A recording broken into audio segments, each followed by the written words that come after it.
ఆధ్యాత్మికంగా ఏలూరును మరింత అభివృద్ధి చేసేందుకు కృతనిశ్చయంతో ఉన్నామని జిల్లా తెలుగుదేశం పార్టీ అధ్యక్షులు ఎమ్మెల్యే బడేటి చంటి స్పష్టం చేశారు. దీనిలో భాగంగానే శిథిలావస్థకు చేరిన ప్రాచీన దేవాలయాలను దశలవారీగా అభివృద్ధి చేస్తూ వస్తున్నామని ఆయన పేర్కొన్నారు. ఏలూరు పవర్పేటలోని శ్రీదేవి భూదేవి సమేత శ్రీ వాసుదేవ స్వామి వారి ఆలయం వద్ద నూతనంగా నిర్మించనున్న అయ్యప్ప స్వామి ఆలయ నిర్మాణానికి గురువారం ఆయన శంకుస్థాపన చేశారు. అనంతరం మహాపూర్ణాహుతి క్రతువులో పాల్గొని అర్చకులు కందుకూరి ఫణి శ్రీనివాస్ సాయి సబరీష్ ఆధ్వర్యంలో ప్రత్యేక పూజలు నిర్వహించారు. ఈ సందర్భంగా ఎమ్మెల్యే బడేటి చంటి మాట్లాడుతూ ఏలూరు నగరంలో ఏళ్ల చరిత్ర కలిగిన దేవాలయాల జీర్ణోద్ధరణకు భక్తులంతా సమిష్టిగా పూనుకోవడం ఎంతో అభినందనీయమని ప్రశంసించారు. దీనికి దాతల ప్రోత్సాహం కూడా ఎంతో స్ఫూర్తివంతమని ఆయన కొనియాడారు. ఈ సందర్భంగా వాసుదేవాలయం అభివృద్ధికి అయ్యప్ప స్వామి ఆలయ నిర్మాణానికి ఉదారంగా విరాళాలు ప్రకటించిన దాతలను ఆయన అభినందించారు. ఏలూరు ప్రజా ప్రతినిధిగా తన వంతుగా అయ్యప్ప స్వామి ఆలయ నిర్మాణానికి ₹1,00,000 విరాళాన్ని ప్రకటించారు. కార్యక్రమంలో ఏఎంసీ చైర్మన్ మామిళ్లపల్లి పార్థసారథి, ఆలయ chairman Javvaji Ramagopal, corporator Erramsetti Suman, Telugudesam party division in-charge Dakarapu Rajeswararao, నాయకులు నవడూరి శ్రీనివాస్, జోగి శ్రీనివాస్, గుర్రం సాంబమూర్తి, సేర్ల వాసు, గంటా రాంబాబు తదితరులు పాల్గొన్నారు.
ఏదైతే నిన్న జనార్దన్ స్వామి దేవాలయం శంకుస్థాపన ఏ విధంగా జరిగిందో ఈ రోజున మరి వాసుదేవాలయంలో అభివృద్ధి పనులు ఆల్రెడీ మరి మొదలు పెడతాం జరిగింది.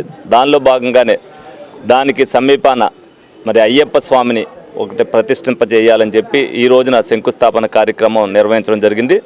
దీనికి సంబంధించి మరి ₹30 లక్షల దాకా ఖర్చు అవుద్దని, భక్తులందరూ కూడా దీనికి సహకరిస్తారనే ఉద్దేశంతో దీన్ని ప్రారంభించడం జరిగింది.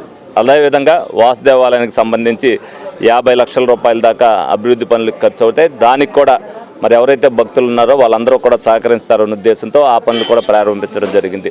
ప్రతి ఒక్కరు కూడా ఏదైతే ఆధ్యాత్మికంగా ఏలూరు అభివృద్ధి చెందాలనే ఉద్దేశంతో మరి ఏదైతే ప్రాచీన దేవాలయాలు ఉన్నాయో అవన్నీ కూడా శిథిలావస్థకు రావడంలో భాగంగా మరి ఏదైతే భక్తులందరూ కూడా వాళ్ళందరూ కూడా దేవాలయానికి వచ్చినప్పుడు దీన్ని అభివృద్ధి చేయాలని చెప్పి వాళ్ళు కోరితే అక్కడున్న పురోహితులు అవ్వచ్చు, అక్కడ ఉన్న అభివృద్ధి కమిటీ అవ్వచ్చు, వారందరూ కూడా దీనిలో పూనుకిని ప్రతి ఒక్కరిని కూడా ప్రజల సహకారం తీసుకుంటే ప్రతి ఒక్కరు కూడా దీంట్లో నిమగ్నమై ఉన్నారు.